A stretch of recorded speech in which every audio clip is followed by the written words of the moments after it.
আজকে কেক বানাতে বানাতে কেকটা আমি কেটেই ফেললাম। হ্যালো এভরিওয়ান, আমি সুস্মিতা তোমাদের সঙ্গে আবার একটা নতুন কেকের ভিডিও শেয়ার করতে চলে আসলাম। তো চলো আজকে একটা নতুন ডিজাইনের কেক বানাবো।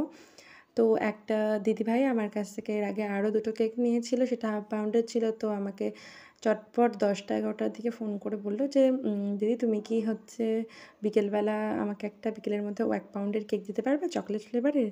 তো রীতিমতন আমি কোনো না করলাম না, বললাম যে হ্যাঁ ঠিক আছে আমি তোমাকে রেডি করে দেবো। তো তাই চটপট রেডি করে ফেললাম কেকটা, আর আইসিং করে ফেললাম পুরোটা। আর তারপর আমি কেকটা কেটে ফেললাম এই কারণেই যে আমি বাটারফ্লাই কেক বানাবো।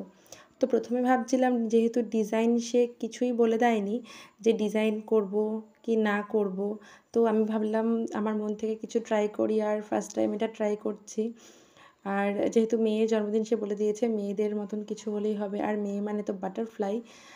তো তার জন্য আমি বাটারফ্লাই থিমেরই একটা কেক বানাচ্ছি। তো দেখো চারিদিকটা আমি কেটে না আবার সুন্দর করে আইসিং করে নিলাম। তো যেহেতু এটা আমার প্রথম বাটারফ্লাই কেক ছিল, তো আইসিং করতে প্রচুর টাইম লেগেছে। এতটা আর তোমাদের সাথে শেয়ার করলাম না, কারণ ভিডিওটা আরও বেশি বড় হয়ে যেত।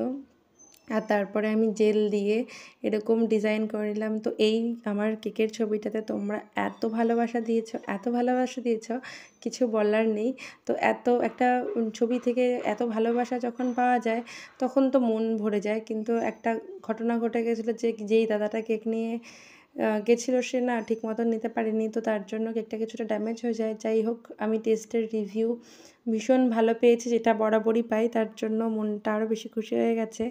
আর তারপর আমি কেকটা তো দেখতে পাচ্ছ জেল দিয়ে পুরো ডেকোরেশন করলাম, আর পুরো বাটারফ্লাইয়ের বডিটাও কিছু করে নিলাম, আর চকলেট দিয়েও কিছু ডেকোরেশন করে নিলাম।